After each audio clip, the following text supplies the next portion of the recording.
UP के वाराणसी में बेलपुर स्थित इस्कॉन मंदिर द्वारा श्री कृष्ण जन्माष्टमी का उत्सव इस वर्ष भी बहुत धूमधाम से मनाया जा रहा है। कोरोना वैश्विक के संकट को देखते हुए मंदिर प्रबंधन समिति द्वारा इस बार जन्माष्टमी महोत्सव में श्रद्धालुओं को सोशल डिस्टेंसिंग का पालन करवाते हुए दर्शन की व्यवस्था की गई है।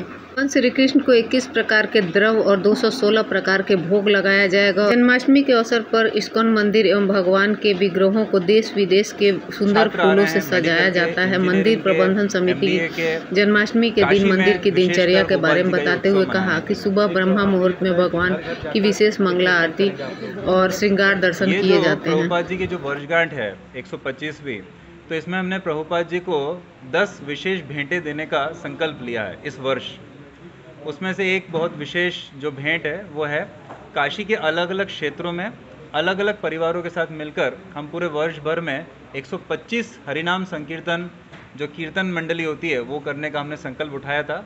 उसमें से 75 से ज़्यादा हो चुकी है और बाकी के वर्ष में और भी करेंगे, तो वो एक अर्पित प्रभुपाद जी को करेंगे। इसके अलावा प्रभुपाद जी को 108 व्यंजन, इसके अलावा प्रभुपाद जी को 3 नए केंद्र है ना, बड़े बड़े केंद्र जो करोड़ों के लक्ष्मी से बनाए गए हैं, बन रहे हैं अभी, इस वर्ष के अंत में वो भी भेंट किए जाएंगे और इस तरह से कई सारी भेंटें प्रभुपाद जी को दी जाएगी।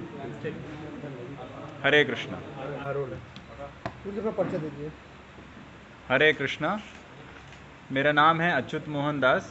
मैं यहाँ इस्कॉन के बनारस केंद्र में अध्यक्ष के रूप में सेवा देता हूँ। यहाँ पर काशी की महानगरी में एक बहुत ही विशेष आयोजन इस वर्ष हर वर्ष की भांति किया जा रहा है श्री कृष्ण जन्माष्टमी के उपलक्ष्य में इस सोमवार को, और ये 2 दिन का बड़ा ही रंगारंग कार्यक्रम रहेगा।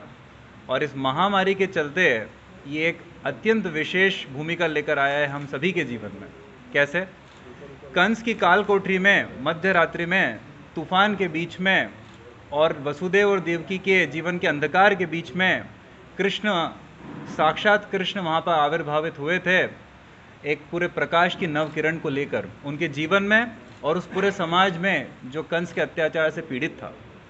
इसी तरह से आज के इस महामारी के उपलक्ष्य में कृष्ण सभी के लिए एक आशा की किरण, पूरे समाज के उत्थान एवं कल्याण के आशा की किरण लेकर अपने जन्मोत्सव पर पधारेंगे और हम सभी उनका एक बहुत अच्छे से भव्य स्वागत करेंगे। तो क्या-क्या कार्यक्रम होंगे?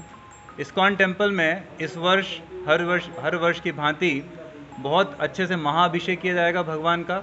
उसके लिए 21 प्रकार के द्रव्य, 216 प्रकार के व्यंजन भगवान को अर्पित किए जाएंगे और उसके अलावा अलग अलग तरह के सांस्कृतिक रंगारंग कार्यक्रम होंगे।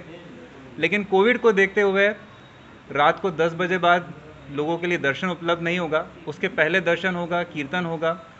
कुछ लोग कोविड के नियमों को पालन करते हुए मास्क लगाकर आते हुए उसमें भाग ले सकते हैं।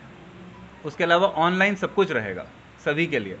और किस तारीख होगा ये 30 अगस्त और 31 अगस्त को मुख्यतया होगा।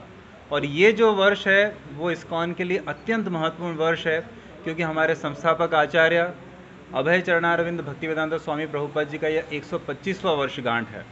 1896 में वे कलकत्ता में जन्मे थे और आज 2021 है।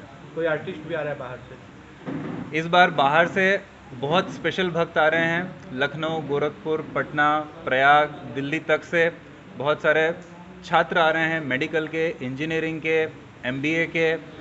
काशी में विशेषकर गोपाल जी का ये उत्सव मनाने के लिए। एक आपने ये बताया कि घर घर जाकर एक कीर्तन करेंगे आप।